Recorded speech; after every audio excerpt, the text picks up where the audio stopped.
All right, my microphone wasn't on. Sorry about that. Is that better? Wow. Okay, well, I was saying that sa bonus South Africa. Hoi dag. Dumela Zuid-Afrika. Dumela Botswana. Hello, ladies and gentlemen. Whether you're in New Zealand, New York, New Amsterdam. Well, that used to be New York. UK, anywhere around the world, here in Pennsylvania, DC, wherever you may find yourself, Botswana, Namibia, welcome aboard. Ghana, got folks from Ghana who tune into this. This is Indaba Africa. I'm Chris Wyatt, and there was your epic screw up. I'm all excited about doing my first viewer call-in show, so I neglected to turn the microphone back on. I got the camera, but not the microphone. Sorry about that, ladies and gentlemen. So welcome aboard. What I was saying is that if you're paying attention to the chat, you will notice that Johan Eisel is in the chat, and with him is Giselle, who sings that amazing music to open the show. So for those who haven't got a notification from YouTube, because we know how persnickety YouTube's notifications can be, Giselle and her manager, Johan Eisel, will be here live streaming on this channel Saturday at 11 Eastern Standard Time in the U.S. That'll be 5 p.m. in Johannesburg and in Gaborone. And I guess I'll make it 4 p.m. in Windhoek for anyone in Namibia that wants to tune in to listen. Giselle, for those who don't know yet, you might be keeping behind current events, or maybe you're hiding under a rock during lockdown. But Giselle is a Afrikaans singer who sings folk music, or as I say in German, Heimatlieder. She also sings country music in English and German in English and Afrikaans. And she sings pop Afrikaans music. She's amazing. She's from Grootfontein in Namibia, where she grew up. But also, I understand, lived in the Northern Cape for a bit. So a lot of folks in the Western Cape and in the High Veld ask if she has a strange accent. Is it a Namibian accent? Well, in fact, you are correct. Giselle is Namibian. But she does live in the Pretoria area these days, and just released her latest album, Für uns Mensa, which is an amazing album. She'll be on the program Saturday live for my regular weekly Saturday live stream. But before that, for your viewing pleasure, if you like, I will have Dr. Colin Robinson, who is a PhD from New Zealand, a specialist in military affairs, a colleague of mine, and we're co-authors on an upcoming article that will be released hopefully sometime soon. It's a long process for academic articles. But Colin and I did an article together that will be coming out in an academic journal sometime soon, hopefully. Colin and I have known each other for, I'd say at least a decade, or longer than a decade, probably about a decade, yeah. He is currently based in New Zealand, but works for a company in Nairobi, where he was at until the lockdown. Colin will be coming on talking on a special feature Friday night. This will make 3 Fridays in a row with a special feature. So maybe it's becoming less of a special feature, but I'm calling it the special feature because it's an unscheduled Friday live stream. And what I've done for you all, ladies and gentlemen, is it will be 6 p.m. in Auckland, which will make it 10 a.m. in Johannesburg and Gaborone, 9 a.m. in Windhoek and Abuja and London. But it will be 2 a.m. Friday morning for me. Yes, that's right. I'll be up at 2 o'clock in the morning to host the show and to ask the questions. It's the only way I can get this to work so that the audience in Africa, whom this particular stream is targeted for, can watch it, and also not to inconvenience Colin. He is my guest, so I'll be up at 2 o'clock in the morning. But for those of you who follow my sleep habits, it's not that unusual, so not a problem. I'm happy to do it. All right, so let me look over here and say hello to folks. Hello to everybody. There's Yanni, Just It Goes, Lucy's there, Lone Wolf, Tercia, good to see you, Tercia. Willem Pretorius, very serious Afrikaans name there, Willem Pretorius, love it. Andre Prince, same thing. Gert, Ursula Kuhn, I started to say Khan, sorry. Bite Your Ankles, Fonz. Slot is there once again too, and I probably missed a few folks. Let me scroll up and see whom I missed. Hank, yeah, Hank, good to see you.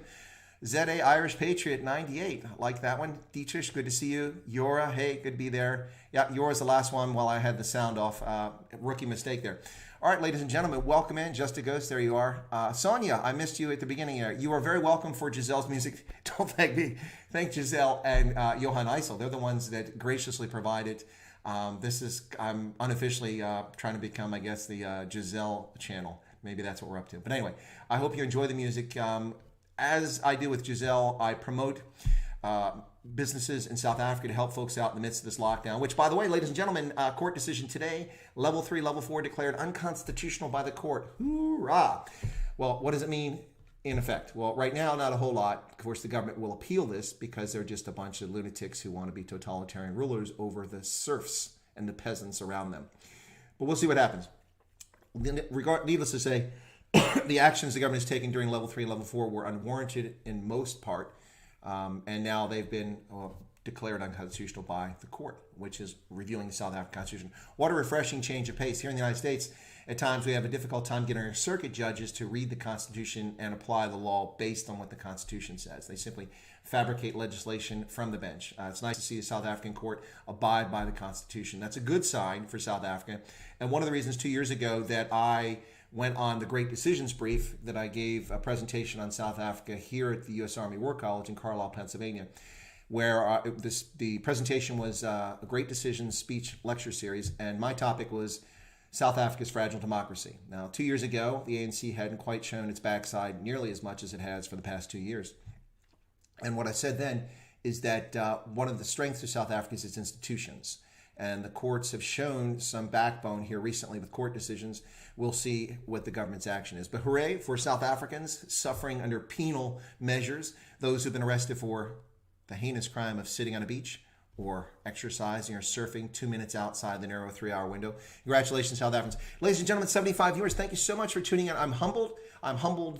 So much. Honestly, I'm very glad that you guys are here. I appreciate it. It's wonderful to have folks in here. I appreciate you tuning in. For those of you tuning in for the first time, I'm just going to explain who I am so you have a better feel. For those who've been here for a long time, been loyal followers of mine for a few months since I got this channel re-energized and going a couple months ago, I apologize for boring you, but just to let people know. So I'm Chris White. I'm a retired U.S. Army colonel with 36 and a half years of service, 34 of that on active duty. And the other part, I was in the Ohio National Guard when I returned to university. So I served 3 tours in Germany during the Cold War, at the end of the Cold War, and long after the Cold War as a private sergeant, lieutenant captain, and then lieutenant colonel. So across the ranks, so different experiences. 1 tour in Italy when I was a captain, and then also I've served in Africa, in Tunisia, Liberia, Botswana, Malawi, Niger, Mauritania, Uganda, and Ethiopia. Those are all countries I lived in and served in. I worked at American embassies in those places, either as an attaché, or as you would say in the Commonwealth countries, a defense advisor, or as a security cooperation officer, which is what I did most of the time. My last assignment in Africa was as the senior military advisor at the U.S. mission to the African Union, so I've also worked with those folks. Been involved in HIV programs, Ebola, tuberculosis programs, lots of other things. Yeah, the Punisher says, don't forget to mention the Discord channel. I just created a Discord channel today. I hope that's a good thing. We shall see. I hadn't used the platform before, but you can find that on the About tab on my channel. I left the link there for anyone who wants to go sign up for the Discord channel. You feel free to do it. I haven't really set any rules yet. I just ask that we show good judgment and avoid profanity when possible. Of course, if you want to say cock enough or cons, you're welcome to, because it's not a cuss word in English, but we know what it means. Anyway, so yeah, I've done peacekeeping, combat tours in the Balkans, Bosnia, Croatia, involved in the Kosovo campaign, the first Gulf War, Iraq. Yeah, the list goes on. Not boasting, just giving you an idea where I come from. I've worked for the National Security Agency as an intelligence officer, as the Defense Intelligence Agency as an intelligence officer, and I've worked at U.S. Africa Command, at the Pentagon. I've taught undergraduate at Iowa State University, and I taught postgraduate, my last assignment, for a master's degree program at the U.S. Army War College. So I've been around, done a few things, and so when I share opinions, they are opinions, and you can take them and leave them if you like them and don't like them. But I don't just sit here and spin yarn out of thin air. It's actually coming from a background experience and having done many of the things we talk about. Also, as an intelligence professional, I didn't simply look and say, well, we need to know how many tanks the enemy has. To me, intelligence is holistic, and you have to understand what's in the mind of the person making the decisions at the political level. So you have to understand economics, culture, science, literature, geography, all of that. And so I've always focused on those things.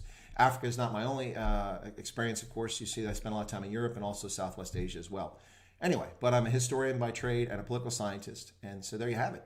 And this channel, I started this channel to be a furtherance of the private consultancy, strategic consultancy that I started when I retired from active duty last October, called the Indaba Africa Group. Those of you in Southern Africa will appreciate the Indaba Africa Group. You know what that means. So the consultancy, I started it, but then of course COVID-19 kind of waylaid everything just as I was getting into it. So the channel is still part of my consultancy, but what I'm doing now is I'm doing especially the Stray Voltage live streams as more of a public service. I hope people take it that way so I can share with viewers and hear from viewers. And the idea is that we all learn and get something from this. That's kind of what I'm hoping to achieve here. So anyway, I hope that that you find it refreshing in that way. So thanks for tuning in, ladies and gentlemen. Of course, for the South African viewers, you know I have a strong affinity for South Africa, but not just for South Africa, Southern Africa in particular. Having lived in Botswana, been to Namibia, Zimbabwe, all the countries in the region, Zambia, Mozambique, Lesotho, Swaziland. I've been to all those places. The only place in Southern Africa I've never been to is Angola, but also have a great affinity for the rest of Africa as well, having lived around the continent. So there you go. That's a little bit about me, ladies and gentlemen. Thanks for tuning in. Ursula D was saying the same, so no biggie. Yes, okay. Thanks for the likes. Yeah, it's Kyle. It's my moderator in here. Andre Prince, what is the Discord channel about? Well, it will be a way for me to share things with subscribers that are on here, any news updates and things like that. I'm just getting around to using the update feature on the channel, and it's not really the best way to do things. So a lot of people who have WhatsApp groups and other groups where they put information out, let viewers share things and pass things around.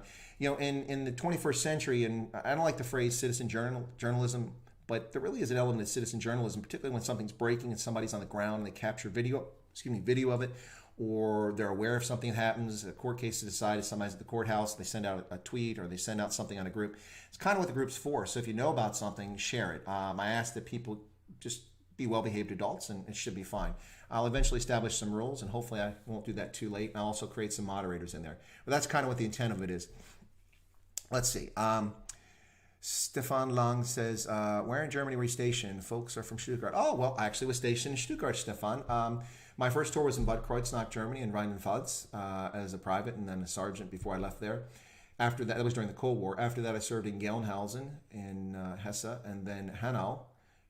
I was in an armor battalion, which went to the Gulf War, and then came back and served as an aviation brigade intelligence officer, and then with Apache helicopters. Pretty awesome stuff. And then my last tour in Germany was in Stuttgart at the U.S. Africa Command. So I lived in a little town south of there called Eichtal, which is actually called Grötzingen. Grötzingen was a little Dorf, or as Afrikaans speakers would say, Dorp. So it was a Dorf that's about a 15-minute drive from where the AFRICOM headquarters was at, 15, 20 minutes depending on traffic. And it's actually a little Dorf that was so small that they combined 3 Dorfs together, and they called it Eichtal because it's in the Eich Valley. There's a little creek and river there called the Eich. Anyway, so yeah, Eichtal. So I lived there just below Stuttgart. Lovely place to live. Nice to go to the Metzger, the butcher, and also to the local Getränkmarkt, the drink markets, not for booze, but for other things. Quite a lovely experience. And of course, the Bäckerei, the bakery for Brötchen, little anyway, so yeah, lovely. I miss Germany, but Germany's changed in so many ways that whenever I'm there now, I kind of feel out of place, even though I've been speaking German for 35 years now, and in the past have often been mistaken by Germans for being a German, although my German's probably a little rusty at the moment. But anyway, yeah, so also ich muss mal sagen, dass ehrlich, also ich vermisse Deutschland. Aber Deutschland ist heutzutage ganz anders als vor 30 Jahren oder auch vor 20 Jahren. Also die Deutschen, die sind ganz anders als die Deutschen wir können gewusst haben. Yeah, anyway, got lost there in my sentence.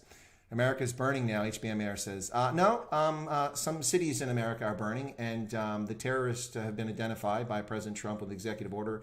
Finally, someone in the U.S. federal government has identified Antifa, the anti-fascist group. What an ironic name for a group of fascists who are like brown shirt stormtroopers, beating up citizens in the streets, burning shops, looting, squashing free speech, disrupting freedom of assembly. They're terrorists. They're domestic terrorists. They're actually international. They got clowns around the world that are part of Antifa.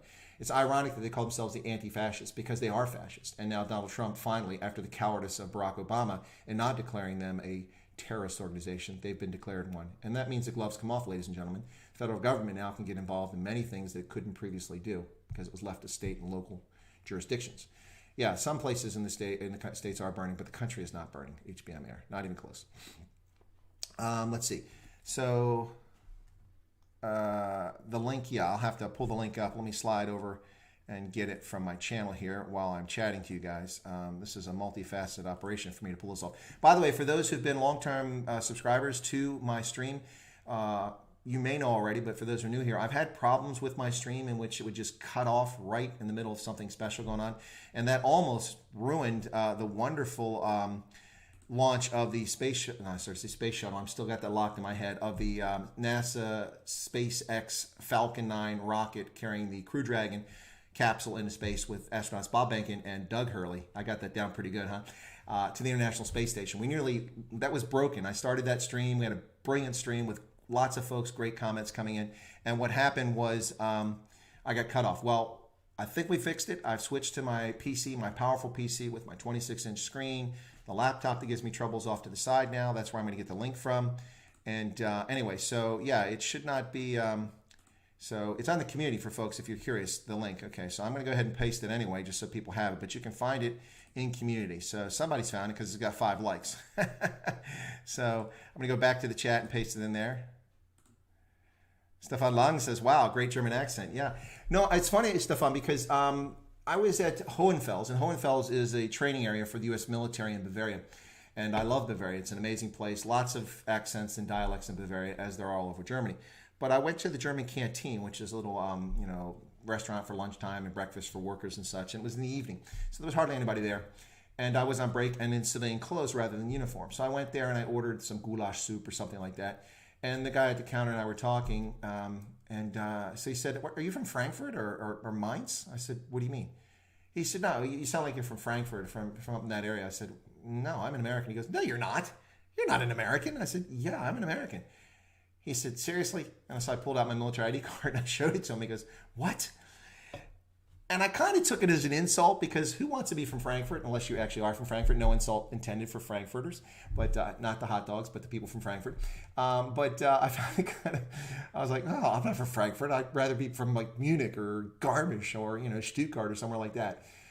But it sunk in my head later on. I was like, wow, what an incredible compliment. The gentleman actually thought I was German. My accent at the time was so good. But what happens is that you unconsciously pick up colloquialisms and usages and vernacular from the place that you first learn a foreign language. And so without realizing it, I was saying things in a fashion that people would say there just seems second nature to me because I didn't grow up with the language, but I learned it at a young age as a teenager, at the end of my teen years, and then my early 20s in the Army. And as a consequence, I spoke like the people from Frankfurt and Bad Kreuznach and Mainz and Wiesbaden, which was quite a surprise to me. I didn't know that. But anyway, so that's just kind of an anecdotal story about that. So Manus Holm says, where were you in Botswana? I think is the question there. I was in Gaborone. I lived in the government enclave, so I was about a 6-minute drive from my office at the embassy, provided there was no traffic. And my neighbor about 700 meters away was the president of Botswana, which is Ian Khama. So that's how close I was to the center of things in Gaborone. My house was okay. It wasn't that great, but I had an annoying pool, which I didn't want, and spent a lot of money keeping clean. But yeah, so I lived in Gaborone, traveled all over the country for official business, and of course was in South Africa a lot as a consequence of being there. So frequently we go down to Rustenburg and then on to Pretoria and then sometimes on to Joburg as well. Yeah, so spent a lot of time there. Fantastic. Lucas Becker says, why are the hotspots mostly in democratic states and cities? Well, it has a lot to do, Lucas, with a couple of things. Number one, it's the tolerance of that political party for allowing the rule of law to erode. It's also the relationship amongst that political party. Not everywhere. Some cities, many cities actually have a good relationship with their police department and they abide by the rule of law.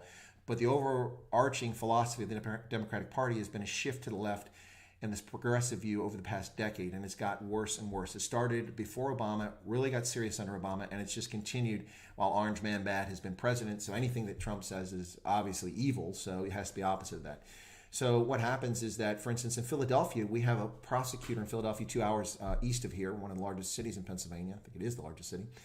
Philadelphia has a prosecutor who has been letting murderers off, dropping charges against people who have murdered. They're eyewitnesses to the murder and releasing murderers from prison on early release. Not suspected, not homicide, not manslaughter, murderers and rapists and others. The guy's disgusting. He has undermined the rule of law. The police are fed up with him. And you see it now in Philadelphia where people are destroying their neighborhoods and the police have just pulled back. They're not going to risk their lives when none of these people will be arrested and charged. And this is what happens. So folks, let's shift to South Africa very quickly. One of the reasons why you have such a high crime rate is it's a historical thing and an issue about value of life. But it's also the fact that criminals in South Africa know they'll never be prosecuted. If they don't get caught, they're going to be fine. Look at all the political criminals and all the theft that's gone on with state capture. But even so, just rapists and murders. Look at the farmers. How many people have been arrested for farm murders? Not many. Anyway, so criminals know they can get away with it. When criminals know they can get away with it, then they prey on people. That's just their natural inclination. Yeah. And by the way, this crime is not about poverty.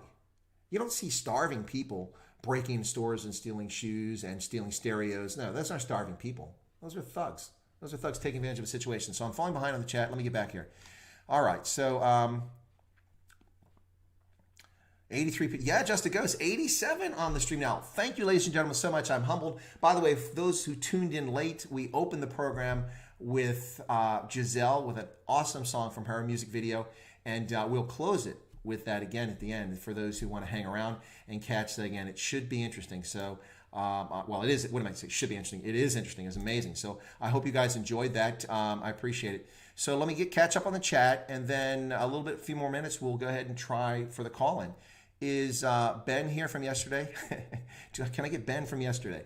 Let's see. Just a Ghost says Black Bloc is fascist, but Black Lives Matter are not far behind. Yeah. Get you online, Lynn. Wish I knew. Okay. Fawn says, I see gun sales USA just hit record highs. Yeah, well, they also just hit record highs during the impeachment.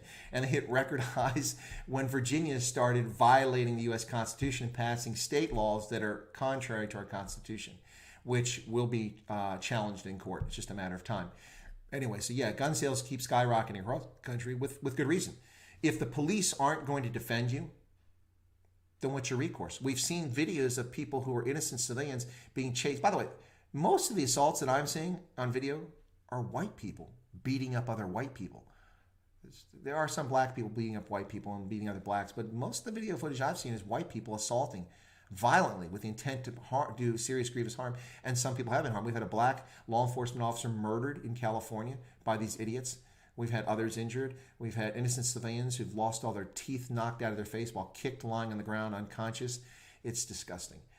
This is the sort of nonsense that cannot be tolerated. But of course, ladies and gentlemen, what the left wants in this country is a Kent State moment.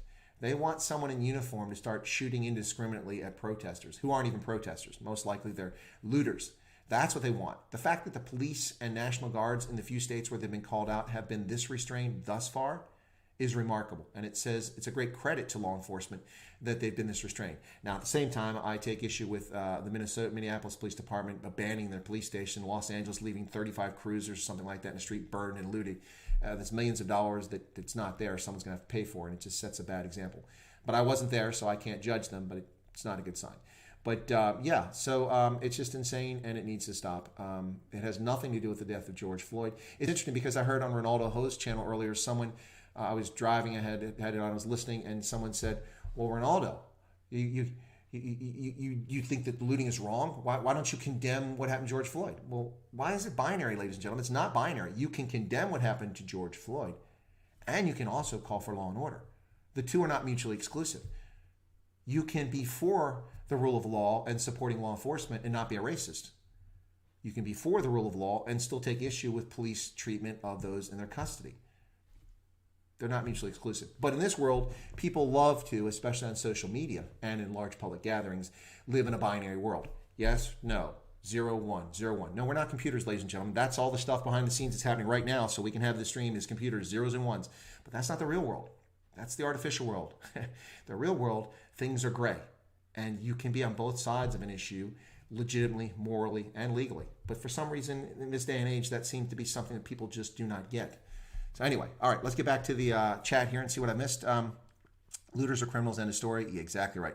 All those convenient bricks found from far, and yeah, Tercia, exactly. Get you online. Oh, Yanni's okay. 1RB says, I see a lot of virtue signaling going on, especially the F1 crowd celebs. People blaming others for not speaking out. Why are people castigated for not giving their opinion? Yeah, they attacked Sidney Crosby, a Canadian hockey player who's white, like 97% of the players in the NHL, for not making a public statement because this kid named Tuz, who used to play, I think he plays for Chicago now, got out and opened his mouth about what's going on and showing solidarity. By the same token, I take issue with the police who walk over and hug looters and, or show solidarity with protesters. That's not your job. You want to do that, you do that in a uniform. That undermines the rule of law. It's not a good thing, and that will be controversial. I know people disagree with me. There are certain circumstances, perhaps, but generally speaking, that's not the right approach. It's not right. You're not going to see me in uniform as a soldier walk over to the enemy who's throwing bullets my way and say, okay, I agree with you, even if I do agree with them. Sometimes, as long as the orders are lawful, you have to follow them. whether you like them or not. And that's just the rule. When you're a law enforcement official or you're a soldier, if it's a legal order, you have to follow it. It's not your decision to make, unless you happen to be at the top of the chain of command. All right, and you don't undermine the chain of command by walking over and hugging folks. Anyway, there was a different video I saw with this black guy with free hugs for everybody. He was hugging demonstrators, he's hugging cops. That's a little bit different. That one I didn't have an issue with. But anyway, a lot of virtue signaling. We got idiotic celebrities offering to pay the bail of these looters and people who violently assaulted and nearly killed citizens. You know, the video of Rochester, this couple, this elderly couple running a store, these people trying to loot it, and they drag them out of the store and they start beating this frail old woman who's obviously in her 60s or 70s, several of these thugs. By the way, it wasn't black. Yeah, the guys beating her were black, but then a couple white guys came over, and the guys in the street throwing rocks and trying to break in the shop were white too. This is not a racial issue, ladies and gentlemen. This is what disturbs me about this. People turn everything in the race. There is a racial component to the topic. We don't know if there's a racial component what happened to George Floyd. There may be, but we're also finding out after the fact that the cop and George Floyd have known each other for like 17 years and worked in the same nightclub as bouncers or something like that. So what's going on here? And oh, by the way, the cop that did it may be white, but there were 2 Asians and a Hispanic who were there. So it just need to let go of that. People need to back off that stuff. A lot of virtue signaling from the same celebrities that can't be bothered to donate those $200,000 to bail people out. They couldn't bother to buy food for the homeless in Los Angeles who are right outside their houses 2 kilometers away.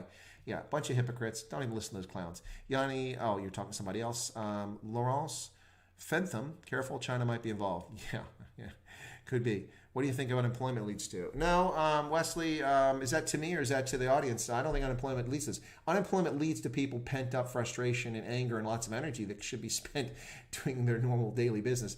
But unemployment doesn't cause rioting. No, I disagree with that. Tercia, the NC is supporting Black Lives Matter, but ironically, no mention is made of black men killed by our army. Yes, the only one we know about is Collins Kosa, but we know more people have been killed by the government than Collins Kosa and abused. Lots more abused. Black, Indian, colored, not just white folks. But we don't know about that because the collusion with the media in South Africa to cover this up. They're not talking about it. So they flip out and lose their minds over a black American killed in police custody in Minneapolis, which has zero to do with South Africa. Yet when a black South African's murdered, it disappears from the pages of the media and off the television screens within a matter of a couple of days. Yeah, that's right. Collins Kosa. Yep. All right, so Joe Biden for president. Well, okay, Wesley, good for you. Sleepy Joe ain't going to be president. He may not live that long at the rate he's going. The Rochester incident should live in infamy and not be ignored. Absolutely. But so should the Black Panther incident in Philadelphia, in which elderly couples, white couples, tried to go vote in their local precinct in the 2012 election, in 2008 election, and Black Panthers stood there with threatening, menacing gear, carrying nightsticks just in front of the polling station, denying these people their right to vote. Cursory investigation by Eric Holder's Department of Justice, and they determined there was no violation of the Civil Rights Act or the Voting Rights Act. Bull. Anyway, yeah, 40 million unemployment USA leads to looting. No, Wesley, it doesn't. It doesn't. These people aren't. Where's your logic, Wesley? Why are they looting? Because they're unemployed? Are you? Maybe I misunderstand. Are you making the point that they need things? They need 65-inch televisions? They need to burn post offices? No. If you mean it's because they have a lot of pent-up energy, okay, there's some basis for that argument. But anyway, all right. Knowing each other. Okay, so what else? So that's 11 killed. All right, so some more news here. So for those who don't know, 97 folks. Hey, folks, tuning in. Appreciate you coming in here. This is Chris from Central Pennsylvania on Indaba Africa. Chris White Africa is my channel. And we talk about events in Africa, geopolitical events around the world, actually. We've talked about Taiwan in here, how it was excluded from the World Health Assembly by the World Health Organization. Surprise, surprise.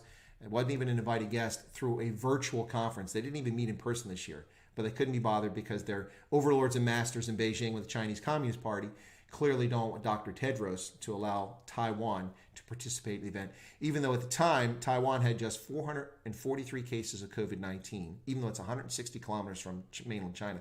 443 cases with 7 fatalities, a country of 24 million people.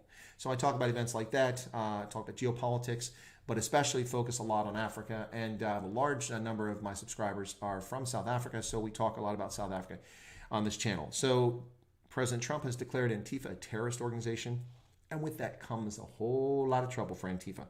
And by the way, ladies and gentlemen, so we too are under lockdown here in Pennsylvania at varying levels, depending on where you are in the state, and have been since the day after South Africa went. So the 28th of March is when we went on lockdown and remain on lockdown, and most small businesses and medium-sized enterprises are closed under penalty of arrest by the governor. The same governor, Tom Wolf, who called business owners and local officials at the county and city level cowards in the face of an enemy. So that's what we have going on here. Now, it doesn't in any way compare to the illogical, insane nonsense taking place in South Africa, some of which has just been declared unconstitutional. Can we get a little applause for that? Yes, we'll see what happens. But yeah, we do also have a lockdown. Because of the lockdown, the election cycle has been disrupted across the country. We didn't finish the primary season. So Pennsylvania was supposed to have a primary in April. And in the primary, if you're a member of a registered political party, you go to the polls and you can vote for candidates, but only in your political party.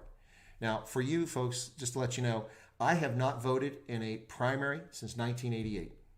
Now, why is that? Because in 1989, I became commissioned as a lieutenant, and as a lieutenant, I decided that it wasn't appropriate. It was allowed, but for me, I was uncomfortable being a member of a political party because officers have an outsized influence. You affect people beyond your sphere, whether you realize or not. And I took my example from Colin Powell back then, whom at the time I had a lot of respect for. Subsequent events changed that slightly. But anyway, at the time I had a lot of respect for General Powell. So I was not a member of a political party until I retired in October of 2019. In November, I registered to vote here in Pennsylvania. First time I've voted anywhere outside of Ohio since 1983. And I registered as a Republican. So today I went. I have no blue ink on my thumbs or fingers to show you that I voted. I don't have any paper, but trust me, I did go vote in the presidential primary today. And I'll give you one guess who I voted for, and it whitened Sleepy Joe. I'll leave it at that. Let's see. What else we got over here in chats? And then I think it'll be time to try a call. George Soros Goons at it again. Just to go, USA is a mad country with a small government. I love the idea of how a person has power and government has less. Yeah, ladies and gentlemen, the concept is this.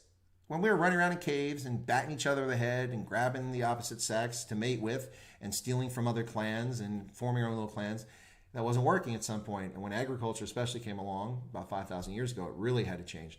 We, the governed, the polity, formed governments of sorts, whether it was a monarchy or it was, a representative republic at some point or an empire, whatever it was. We formed governments to represent us.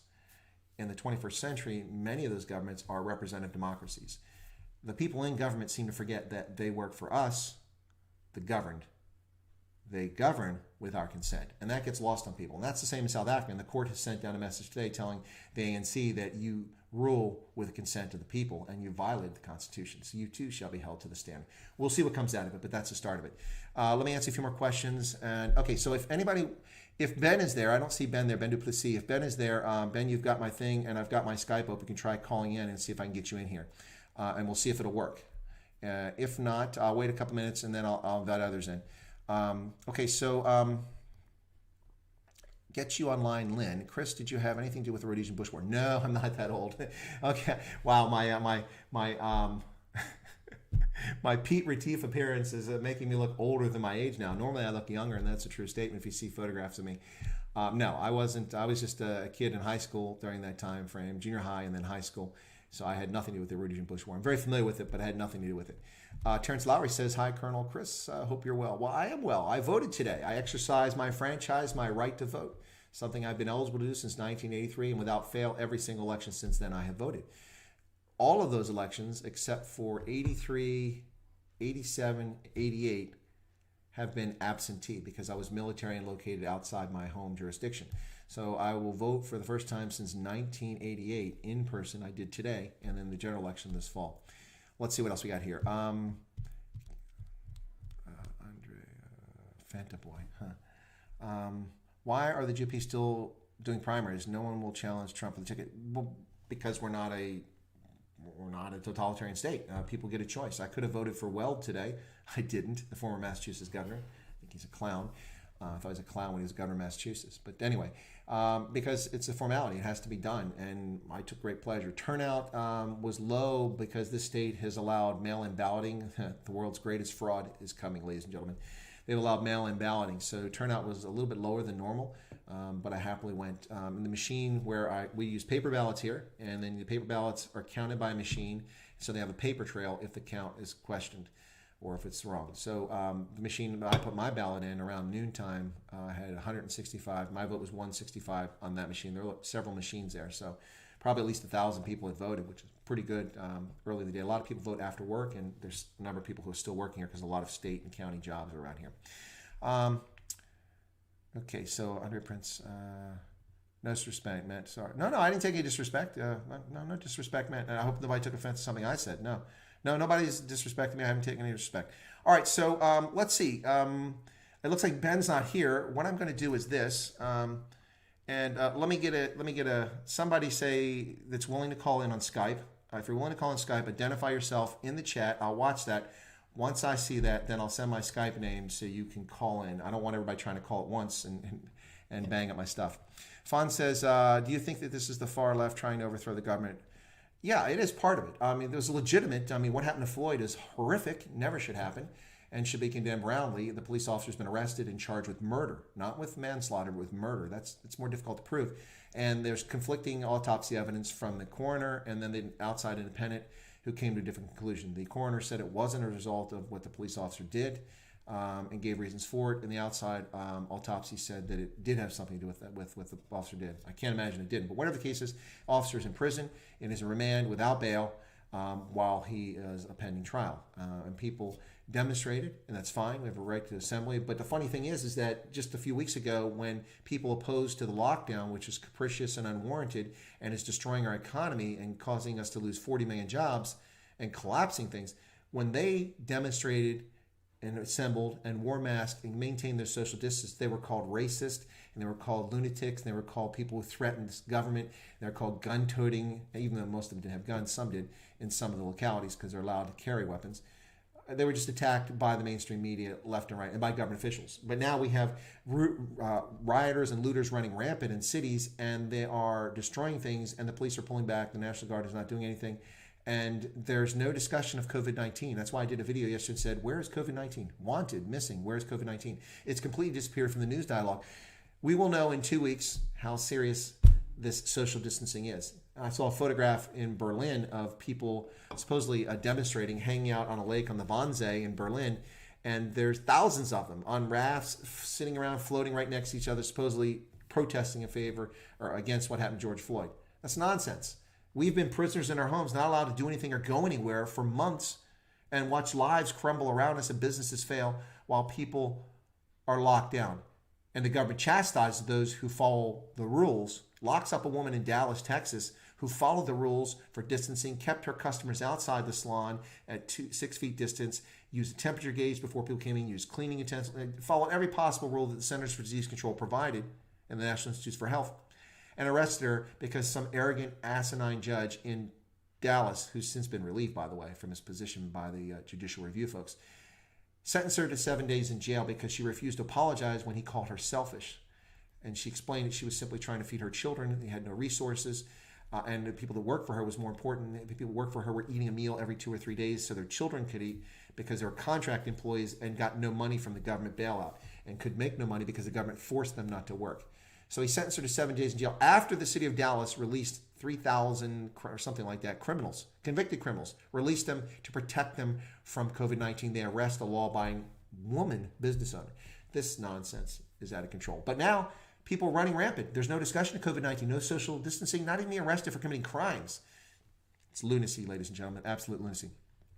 Thank you for voting. Each voice, yes, bite your ankles, I agree. You can only be heard if you vote.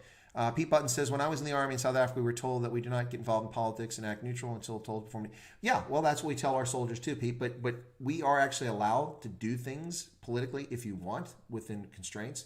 It's more liberal for enlisted soldiers than it is for commissioned officers, basically because of the position you hold. But I just think it's bad form, and so I just didn't get involved in it. I voted, but I just didn't. I didn't campaign. I only gave money to 2 political campaigns during the time, and I just did. I gave money to the Trump campaign where I got my Trump hat for those who've seen it before. Okay, so nobody wants to call in. I'm willing to take, I announced that this was going to be my first ever call in. I've got Skype open. I've got it set up. It might work. That's what we're trying to do. We're testing here. See if anyone wants to have their voice heard. We'll run that risk that you'll come on here and be a great or a terrible guest. But anyone wants to call in, please let me know. Just say, hey, you want to call in? And don't be shy, because once you call in, people are going to see your face. So there's no reason to be shy in the chat. What's the difference between the National Guard and U.S. military soldier? Yeah, I can answer that question for you, Terrence. Just a second.